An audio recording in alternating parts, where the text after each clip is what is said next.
জুলাইয়ের ৩৬ দিনে যে মহাতাণ্ডব, এই তাণ্ডবের প্রতিক্রিয়া কত গভীরভাবে আমাদের মধ্যে প্রথিত আছে সেটা আমাদের ভবিষ্যৎ নির্ধারণ করবে। আমি আমার সহকর্মীদের বলছিলাম, এটা হাউস অফ হরর বানানোর জন্য, দেখার জন্য সেখানে দৃশ্যগুলো কিভাবে হয়েছে সেগুলো ধারণ করার জন্য। তো পরে ভাবলাম, এটা তো হাউস অফ হরর না, এটা তো কান্ট্রি অফ হরর। এটা এক জায়গার বিষয় না, সারা দেশ জুড়ে যে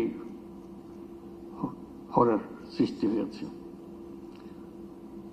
এটা মনে জাগে। বন্ধু ফখরুল ইসলাম, মির্জা ফখরুল ইসলাম সাহেব বলেছেন যে আয়নাঘরের সঙ্গে দেখা করে এসছেন, তাদের সঙ্গে যখন দেখা হয়, কথা হয়, তাদের খবর পড়ি পত্রিকাতে, মানুষ কিভাবে এরকম নির্মম হতে পারে মাথায় আসে না।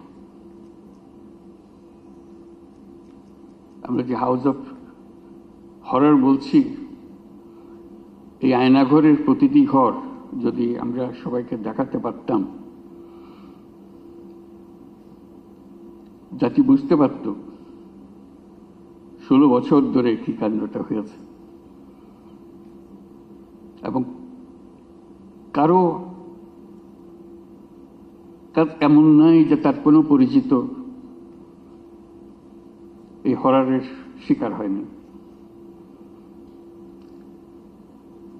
হাউস অফ হরর করতে হলে আমাদেরকে জায়গায় জায়গায় ছোট ছোট ঘরগুলো, যেখানে মানুষকে বছরের পর বছর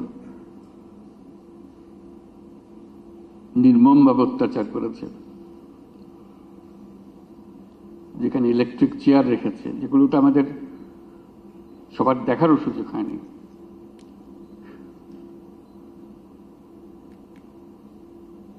সেই কাহিনীগুলো মিলে আমরা আমাদের এই বাংলাদেশ, এখন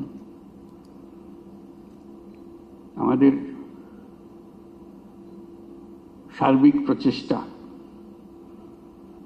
এটার থেকে যদি আমরা শিক্ষা পাই, যে দেশটা আমরা গড়তে চাই, এটা মুখের ভাষার একতা না, যেটা বললাম বলে গেলাম ওরকম না, গভীরভাবে যেখানে আসবে, আমাদের তরুণরা শিখে আসবে, এই দেশ একেবারে নতুন করে বানিয়ে আনতে হবে। এটা উপরই একটা প্রলেপ দেওয়ার পরিবর্তন না, গভীরতম ভাবে পরিবর্তন।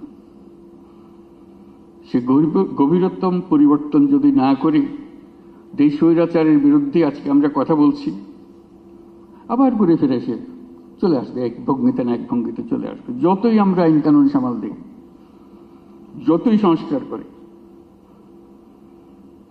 যে সংস্কার আমাদের দরকার, সেই সংস্কার আরো গভীরের সংস্কার। এই সংস্কার গুরুত্বপূর্ণ, আমি অস্বীকার করছি না, অত্যন্ত গুরুত্বপূর্ণ। কিন্তু আমার আবেদন হচ্ছে, আমাদের জাতির ভেতরে এমন কিছু রয়ে গেছে যেটা যত শাস্তি দিই, যত কিছু দিই, ওইটা বোধহয়, ওইটার বীজ বোধহয় আমাদের মধ্যে থেকে যাবে। এই বীজ থেকে আমরা কিভাবে মুক্তি পাই, এটি আজকের জানার বিষয়, আমাদের চ্যালেঞ্জের বিষয়। এটা কয়েকটা কাগজের সংস্কার না,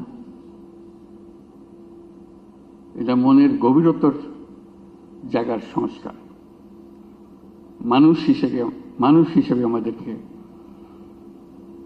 নিজেদের কাছে পরিচিত করা, যে আমরা মানুষ বলতে আমরা নিজেদের কি বুঝাই সেটা করা। আজকের এই জুলাইয়ের যে শিক্ষা, সেই শিক্ষাটা হবে আমরা সেভাবে নিজের থেকে আবার, এটা আমাদের ভেতরে আছে, আমাদের যে নাই তা না, কিন্তু এটা গভীরে ঢুকে গেছে, এটার থেকে বের করতে পারতেছে না। আমরা যেন সেটাকে আবার নতুনভাবে আমাদেরকে আবিষ্কার করতে পারি, তাহলে জাতি হিসেবে আমরা পুনর্জন্ম লাভ করব। জুলাই আমাদের পুনর্জন্মের মাস। এটা শুধু স্বৈরাচারী মুক্তির মাস না।